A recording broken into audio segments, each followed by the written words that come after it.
পৃথিবীর মধ্যে 6টি শ্রেষ্ঠ দোয়া, এই দোয়াগুলোর আমল যদি কোনো বান্দা বান্দি করতে পারে তাহলে পৃথিবীতে যতগুলো দোয়া আছে তার ভিতরে এই দোয়াগুলোই সর্বশ্রেষ্ঠ দোয়া বলেছেন নবী করিম সাল্লাল্লাহু আলাইহি ওয়াসাল্লাম।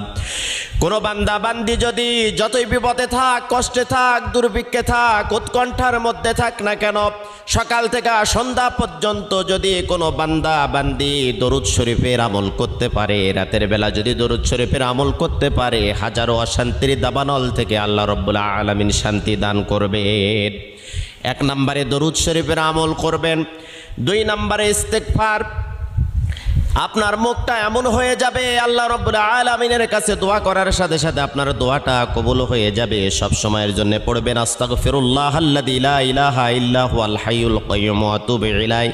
যদি না পারেন তাহলে পড়তে থাকবেন শুধু আস্তাগফিরুল্লাহ। 3 নম্বরে আপনি পড়বেন ইয়া যাল জালালি ওয়াল